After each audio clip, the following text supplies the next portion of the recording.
Hey there, boys and girls. We have our good friend Mr. Spider back with us. Welcome back, Mr. Spider. It's always good to see you. Oh, thanks, Mrs. Neve. Always good to see you and the boys and girls. Hi, guys. Well, Mrs. Neve, I have another fiction selection for you today. Oh, wonderful. I understand that you've been reading some Eric Carle books. Why, as a matter of fact, we have. Remember, boys and girls, we read this very famous Eric Carle book. Do you have your pointer leg ready? I do, Mrs. Neve. I can point to the words. Okay. The Very Hungry Caterpillar. Oh, yeah, that's a classic. That's a good one. And we read another one, too, Mr. Spider. Oh, yeah. Let's see that one. Ah, The Very Clumsy Click Beetle. that was a good one, too. Oh, yeah, those were good, but I've got my favorite. What's your favorite Eric Carle book, Mr. Spider? It's this one. Pointer leg ready. The Very Busy Spider. Well, I am not surprised, Mr. Spider, that this would be your favorite Eric Carle book. Oh, yeah. You know, I see that Mr. Carle really likes the word very a lot. He does, doesn't he? He's used it in a lot of his titles. There it is, very, hey, bing, bing. I have it from the word wall right here, very. Wait, Mrs. Neve. What, Mr. Spider? If I were going to sound that out, I'd look at it in a v, and then er is right? Right. Very, very. I know. It's making, ER is making a little different sound. You just have to remember very. But if you were, sounding it out in a sentence and say you were reading something like, it is very cold, you could probably figure it out, couldn't you? It is very cold. Oh, it is very cold, of course. So if you ever sound it out the other way, and it works that way with other words too, think about what you're reading. You can usually figure it out. Cool. Okay, Mrs. Neve, speaking of reading, can we read The Very Busy Spider? Absolutely. I'll listen over here. Maybe I'll get a point on the clipboard. Maybe, Mr. Spider. Okay, we'll put very down. Oops, covered part of it up. Very. Very important to know that word, right? Okay, we are ready for The Very Busy Spider. Now, as you're listening to The Very Busy Spider, I do want you to be thinking about, how does the story begin? What happens in the middle? And then how does it end? Because just like we did the story maps for The Very Hungry Caterpillar and The Very Clumsy Click Beetle, we're going to map out The Very Busy Spider, but we're going to do it a little differently. Instead of making a story map, we're going to make a story wheel. I think you're going to like it. So be listening for the beginning, the middle, and the ending of The Very Busy Spider. Here is our title page, The Very Busy Spider, and there's our author's name, Eric Carle.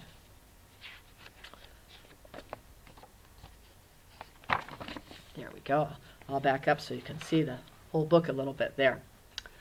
Early one morning, the wind blew a spider across a field. A thin, silky thread trailed from her body. The spider landed on a fence post near a farmyard and began to spin a web with her silky thread. The beginning of the story. And Mr. Carle is giving us some scientific facts here. Our spider has the drag line that's got blown by the wind. That can happen and carry spiders to different places. Nay, nay, said the horse. Want to go for a ride? The spider didn't answer. She was very busy spinning her web. Now I'm going to move the book closer so you can see the web here. And you'll see the way Mr. Carle draws her spinning the web. It's the way a spider actually does. They start with those outer lines first and then add the radial lines. There she goes. Oh, something else you'll note in this book. There's always a fly somewhere in the picture. So you can be on the lookout for the fly. Moo, moo, said the cow. Want to eat some grass? The spider didn't answer. She was very busy spinning her web. Let's see how she's doing with that web. Ooh, she's making progress, isn't she? She's added more radial lines.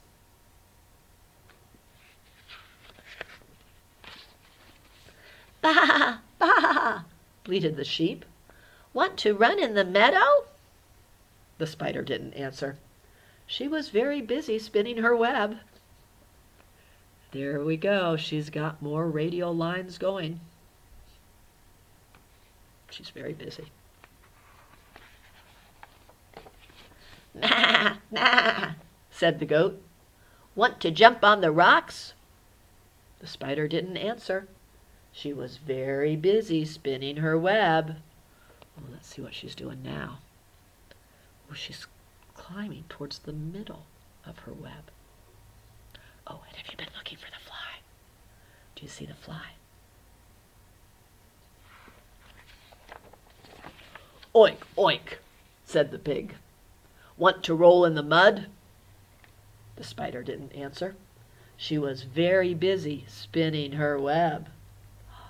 Look, she started the spiral.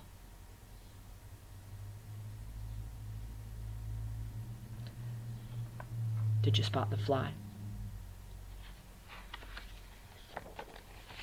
Woof, woof, barked the dog. Want to chase a cat? The spider didn't answer. She was very busy spinning her web. Let's see her progress. Ooh, the spiral's getting bigger. And how about that fly?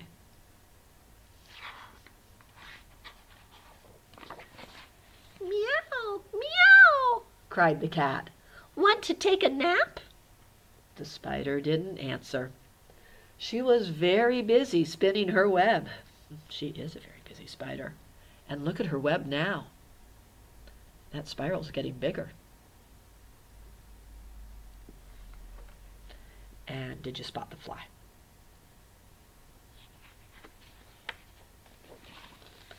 Quack, quack, called the duck.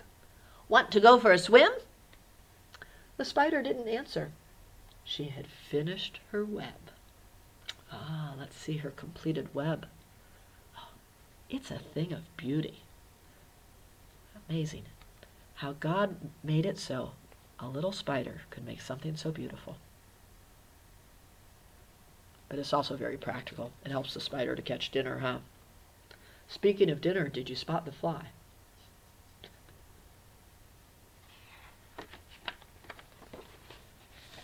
Cock-a-doodle-doo, crowed the rooster.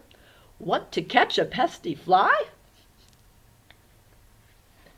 And the spider caught the fly in her web, just like that. So she did want to catch a fly, huh? Yeah. That worked out well for her.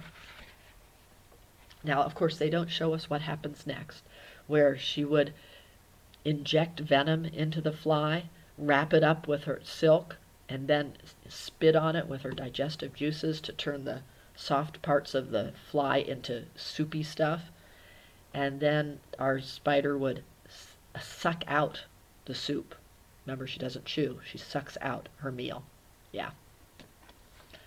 I don't think that's the way the rooster would eat the fly. No.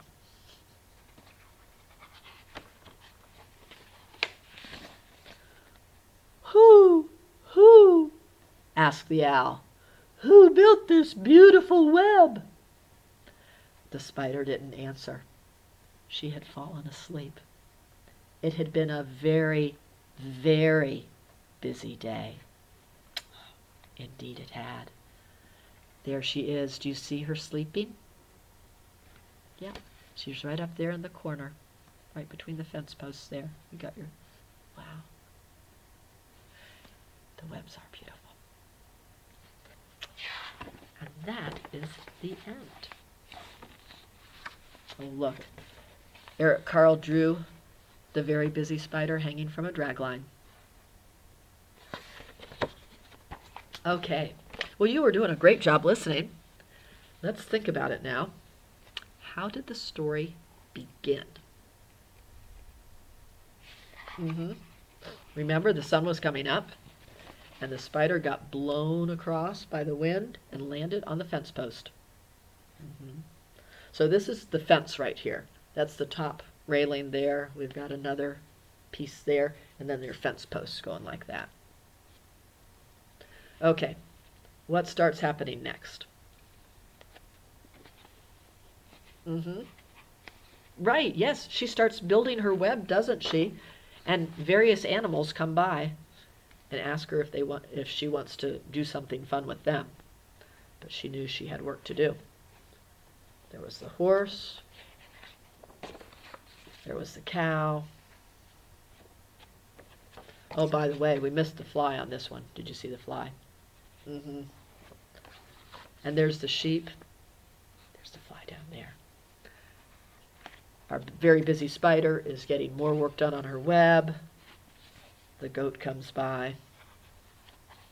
Let's see who comes by next. Oh, yes, the pig.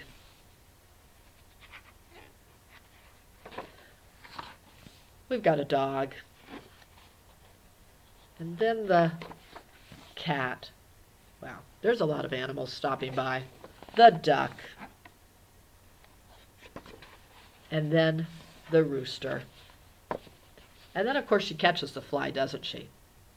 And how does the story end? She goes to sleep after a very busy day. Very busy spider, I know how you feel. When my head hits the pillow, yep, going to sleep. So, now we reviewed how the very busy spider goes. The beginning, the middle, and the ending. It is time to make our story wheel.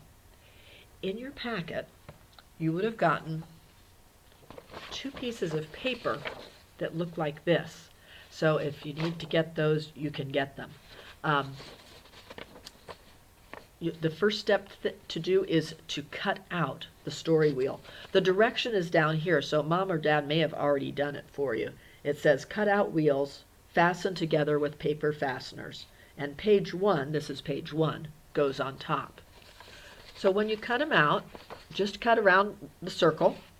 And here you're going to cut on these lines, because that's going to be your opening. You'll see what I mean in a minute. And then the second page, cut around the circle for your story wheel. Do not, I repeat, do not cut on the straight lines. Those are going to be separating the sections of your story wheel, and you need them there. If you cut them, you'll just end up with 4 pieces of paper.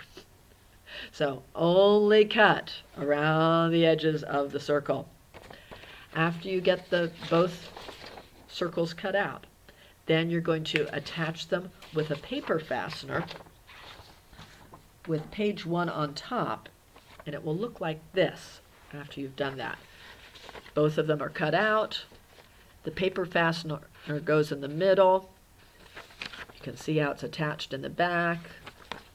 And this is page 1 that says title and author, kind of like we had on the story map, right?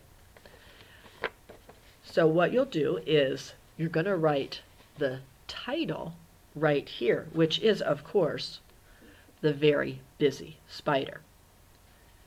The author, you're going to write Eric Carle there. And let me show you my example. So here's my example. At the title there, I wrote The Very Busy Spider. Now, you'll notice in a title, the first letter of every word is capitalized. Why? Because it's the name of the book, just like you capitalize the first letter of your name. You do it for book titles too. So that's why your V is uppercase, your B is uppercase, and so is your S in spider. And of course the T in the Very Busy Spider. The author is Eric Carle. And notice how we did capitalize the E, the first letter in Eric, and the C, the first letter in Carl. And of course you have your AR special sound, Carl. Now, after you get that all done, you are ready to draw pictures to show the beginning and then the middle of the story and the ending. Notice they did not have a line for setting here. Um, if you were going to say what you thought the setting was for the Very Busy Spider, where do you think it took place? Did the animals that came by give you a clue? We had a cow, a pig, a horse, yeah, a duck. Right, I'm thinking the farm. So our setting is probably the farm, but we don't have a place that we write that down. So we're just going to go right to drawing the pictures.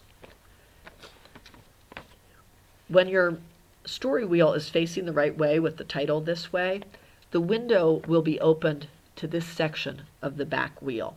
And that's where you're going to draw what happens first in the story. And I put a 1 there, so you'll put a 1 on your story wheel to show that this is where the wheel starts. And I drew a picture there of what happened at the beginning. Do you remember? Yeah. The sun came up, and the spider gets blown onto the fence post, starts to build a web. So that's the beginning. Then you can turn your wheel. This is pretty cool. Ooh. Oops, got to get it facing the right way for you. And there is section 2. Now, it doesn't necessarily mean that this is the second thing that happened in the story, but it's just showing this is the second section of the wheel to look at. And we're getting to the middle of the story. Remember what happened in the middle? Right. Animals are coming by. The spider's building her web. She's very busy. She can't stop to play. So you won't have room to do all of the animals, but you'll be able to pick 2 of them.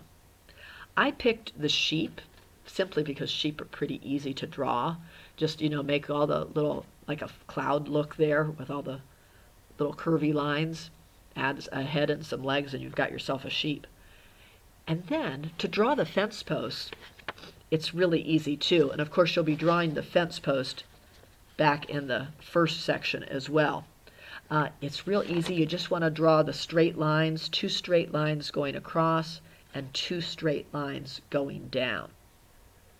By the way, when I did the sun, I gave it a face because Eric Carle did, if you recall. We'll look at it later. Okay, so back over to section 2. I've drew the fence post once again. I've got the Very Busy Spider on there, and she's added more to her web. She's got the radial lines going there. Remember, those are those straight lines that come out from the center. And I drew the Very Busy Spider the same way Eric Carle did, because remember, we're doing his book, so don't just draw a bunch of pictures that you think look pretty. And we're doing Eric Carle's book, all right? You don't have to draw it exactly like him, but we have to follow his story. And so I colored the same way he did for the spider. I did the cephalothorax green, and I did the abdomen red, and I did the legs brown. So if you look carefully, here we've got the cephalothorax green, the abdomen red, the legs are brown. And I did the web with a brown colored pencil. We'll talk about the materials you need in just a minute. Okay, so I drew the sheep, and then you turn the wheel some more, and you get to the third section of your story wheel. And I did the cat just because I've had a lot of practice drawing cats, so I figured I could do that. I have the cat there. I have her walking on the fence because cats do that. And here the spider has added more to her web. She's into the spiral part now. I think the cat said, "Do you want to take a nap?" Cats do that a lot, don't they? They sleep almost all the time. And the busy spider didn't answer. And then you'll get to the last section on your wheel, and I put a 4 there because it's section 4, where you have the ending of the story. How did the story end? You've got a clue there, don't you? Yeah, it was nighttime, and the Very Busy Spider has fallen asleep because she had such a busy day. And of course she'd finished her web too, hadn't she? The animal, an owl, of course that makes sense. They're nocturnal, they're active at night, so he'd be the one around at that time. So there's the owl. I've got The very busy spider asleep there, up in the corner, and her web is complete. Now, when I did draw it to look like nighttime, so that's why I have that space colored in. It's a dark blue, and I took a black colored pencil and went over it a little bit too, just to make it a little darker. And of course, the stars there helps to make it look like nighttime. Now, the materials that you will need to make your own very busy spider story wheel. Of course, you will need the papers from your packet so that you can put together your story wheel. And you'll need scissors to do that, and your paper fastener. You'll also need a pencil to write the title and the author, and you're also going to need a pencil, at least I did, for drawing the pictures. I first did the pictures in pencil. That way, if I needed to use Mr. Eraser, it was easy. So I would erase if I made a mistake and I didn't say I didn't get the web in the place that I wanted it, it was easy to erase. After I drew the picture with the pencil, that's when I added the color. I used markers. I used a marker for the fence posts there, and I used a marker for the spider's body too, just so it would look real bright. But I also used colored pencils and crayons for adding in some other details. I colored, like the sun there. Let's take a look at the sun. We mentioned it before.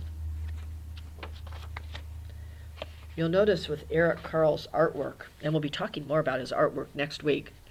Eric Carle's artwork, he uses some different colors there. You've got yellows, you've got some orange in there. He made the sun's face with orange. So that's what I did too.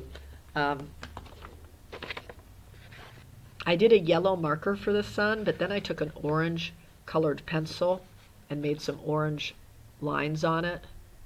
I also used an orange marker for some of the rays coming out from the sun there and for the face. And then on my sheep there, I did the outline with marker, but then I used a colored pencil.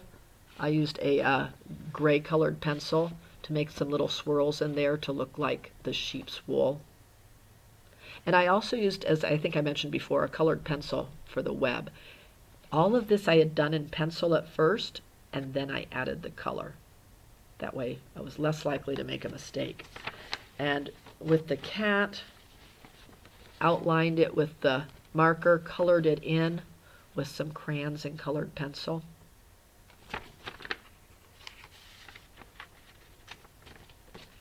And there's section 4, nighttime. Again, I used markers. I used markers for the stars and to outline the owl, tracing over my pencil marks. Yeah.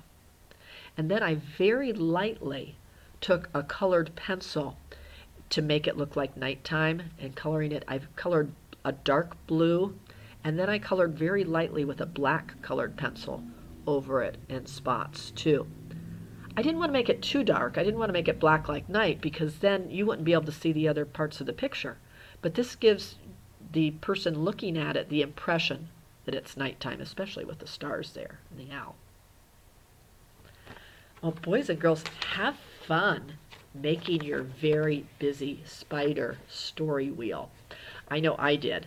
I would love to see your story wheels. So please go ahead and post them on our team's channel there. Would love to see them. And you might have to get a couple different pictures to show the different sections of your wheel there. The other thing I was going to tell you too, you don't need to turn this into me. I would love to see it close up, but I would also love for you to be able to keep it and enjoy it, because it will turn out really cute. So you could just keep that at home and enjoy it. All right. Well, Mr. Spider, you did a very good job listening. Oh, it's my favorite Eric Carle book, Mrs. Neve, so I was really listening closely. And I will give you the point. Oh, boy. How many points do I have now, Mrs. Neve? Getting the clipboard right now, Mr. Spider. Mr. Spider, you have 4 points on the clipboard. So let's add today's point. Let's see, 4 plus 1 equals 5. Right, you are up to 5 points. So how many more points do you need to get 10? Oh, I know this one. 5 plus 5 equals 10. That's right. So I need 5 more points. Absolutely. Boys and girls, did you think I only knew the 8 equations facts? I know the other ones too. You're a good spider. Oh, yeah. All right, boys and girls. Well, we'll see you next time. And always remember, 5 plus 5 equals 10. And be nice to spiders. Oh, yeah. And stay busy. That's a good one. Yeah, be a hard worker. And then have your time to play. Bye-bye, boys and girls. Love you.